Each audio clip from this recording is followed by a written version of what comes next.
Muito bem, amigo telespectador, voltamos então com o seu boletim do esportes aqui pela Terceira Via TV, né? Canal 25 e 425 em HD da Blue via cabo e da Ver TV canal 25. Também em HD Macaé, Rio das Ostras, com a melhor imagem. Hoje nós estamos outra vez com o Fernando Antônio, né, que já faz parte da casa aqui, e recebendo a visita de Paulo Marcos. A gente sempre comenta aqui, nós já comentamos, o Paulo Marcos não foi, né, o grande zagueiro só do futebol campista, foi um dos melhores zagueiros e mais respeitados do futebol brasileiro, né? Jogou no Internacional de Porto Alegre e tudo mais, a gente vai falar sobre isso aqui. Paulo, primeiro é um prazer enorme ter você aqui.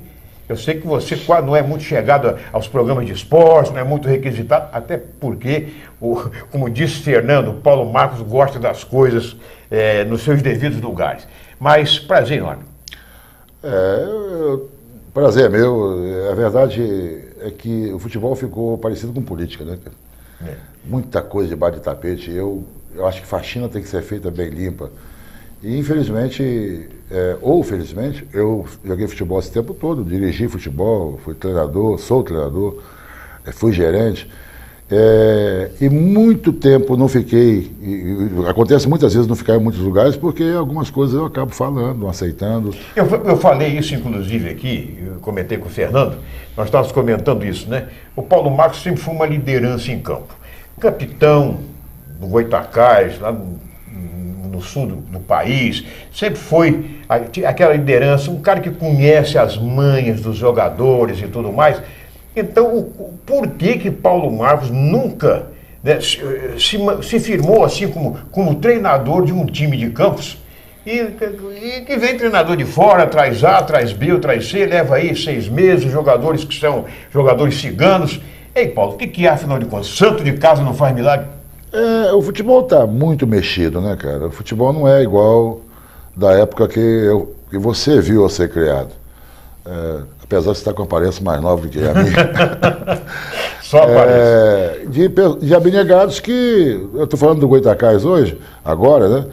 Zé Gabriel, Jacinto Simões, doutor Nilson Cardoso, que colocavam dinheiro. Eu vi uma vez, doutor Jacinto ia trocar um carro e precisava de 1.000 sacos de cimento no Goitacás.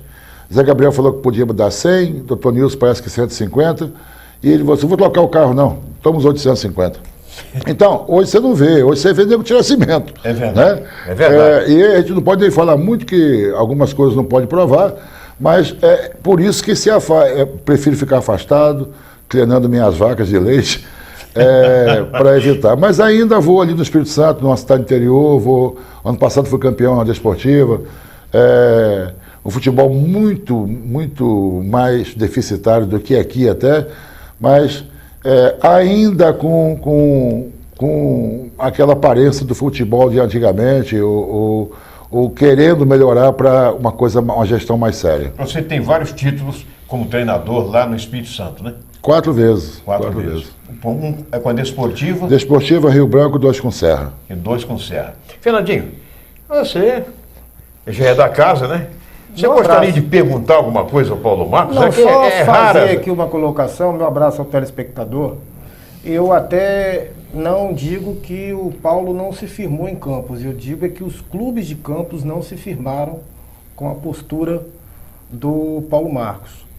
Se você fizer um apanhado dos últimos processos de renovação que aconteceu, sobretudo no americano, a nível de revelação de valores, foi diante de um trabalho feito por Paulo Marcos. Trouxe vários jogadores do Espírito Santo. Gil, exatamente. E por Campos também teve a oportunidade de fazer avaliação de garotos que tiveram a chance de ingressar no futebol profissional e hoje defendendo a seleção brasileira. O zagueiro Gil é um exemplo, como o atacante Chiesa, que veio em 2009, contratado pelo americano por indicação do Paulo Marcos, hoje é uma realidade no futebol nacional.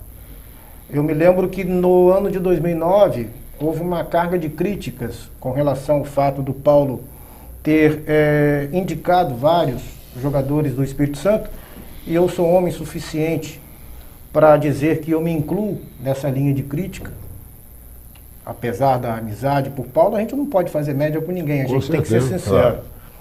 E na primeira partida do campeonato, o Paulo Marcos calou a boca de todos nós, vencendo o Vasco da Gama com autoridade dentro de São Januário. E em várias ocasiões em que a gente conversava, e às vezes a gente se deslumbrava como americano, o Paulo, à margem ali do campo, às vezes encostado no alambrado ou dentro do próprio vestiário, sempre nos dizia o seguinte: Fernandinho, não se iluda. Hoje, a gente que é mais andado, o Paulo falava isso para nós, e que temos a noção do que é o futebol no momento, a gente vai vendo que a cada ano que passa os clubes de campos vão perdendo a sua estrutura. Mais adiante, você vai sentir o que eu estou falando. E hoje a realidade do futebol, é aquilo que nós chegamos a conversar esses dias, é diante daquilo que o Paulo já propagava. Você vê um americano sem estádio, um americano com uma projeção de futuro, mas apenas vivendo daquilo que aconteceu no passado, e o Goytacás mal financeiramente, com poucas perspectivas de sobrevivência. Segundo o próprio presidente do Goytacás, tem um débito de 3 milhões de reais. Pois é. E eu já disse aqui, eu vi ali até num jornal aí, um colega nosso aí de rádio, comentando, porque ficam falando em televisão, falando fazendo projeções negativas. A gente tem que falar a realidade. É possível até que Americano e Goytacás nem disputem ano que vem. Eu não ia tocar nesse assunto, Fernando. Eu gostaria de falar de coisas boas, de lembrar de coisas boas da bola, do futebol, porque me deu muitas alegrias. Algumas tristezas, mas muitas alegrias. Mas o Fernando lembrou de 2009, você falou de não se firmar, eu também não toquei no assunto lá. Não adianta eu mais passar lustrador na minha madeira, porque eu não estou querendo mostrar madeira para ninguém mais. Mas, então, em 2009, eu fui mandado embora do americano porque anunciei isso. Eu falei nas rádios de Campos que se o poder público não viesse para perto, se os antigos gestores, que eram pessoas que estavam em volta, não se aproximassem para tentar ajudar o americano, o final ia ser fatídico. Vou dizer por quê. Após, nessa campanha aí que o americano brigou na ponta direto, começou ganhando do Vasco lá, que foi prometido um bicho. Veio também o Éder, que depois foi pro Vasco, zagueiro. Foi conversado naquela época, e eu passei para os jogadores, que se perdesse o jogo, o que você acha? Como desculpe, meu amigo César Gama, americano e Vasco. Lá em São Januário, você está louco, cara. Tudo bem. Então, se o americano ganhar o jogo, você a parte que é a diferença da renda, você passa para os jogadores? Quer dizer, se perde tem 40%, se ganha dá 60%, os 20% a mais. Faço! Ele nunca pagou. E eu fiquei mal com o plantel. Essas coisas que acontecem no futebol. Que aborrecem.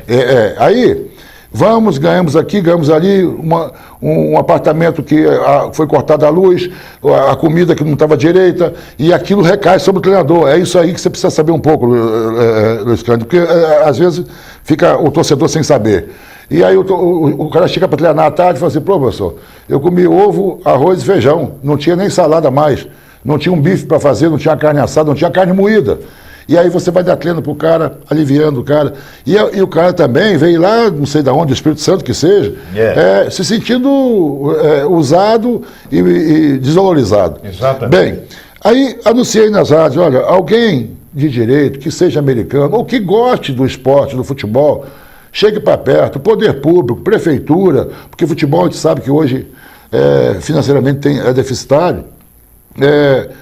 Mal administrado é deficitário. Se você arrumar situações de pool de propaganda, você vai conseguir vender e bancar. Como parceria, né? Parcerias.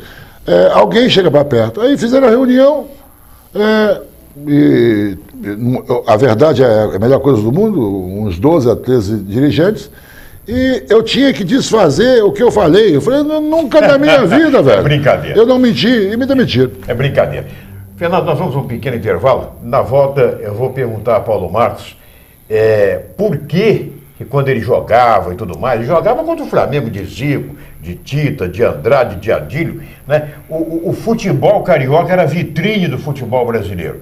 Era a aspiração de todo jogador atuar nos clubes do Rio de Janeiro. E hoje, está compreendendo? A gente está vendo o melhor colocado é o Fluminense, que está em 8º lugar, Flamengo está em 10º ou 11º, né? O Botafogo não se fala, voltou a perder ontem. Daqui a pouquinho, logo depois do intervalo.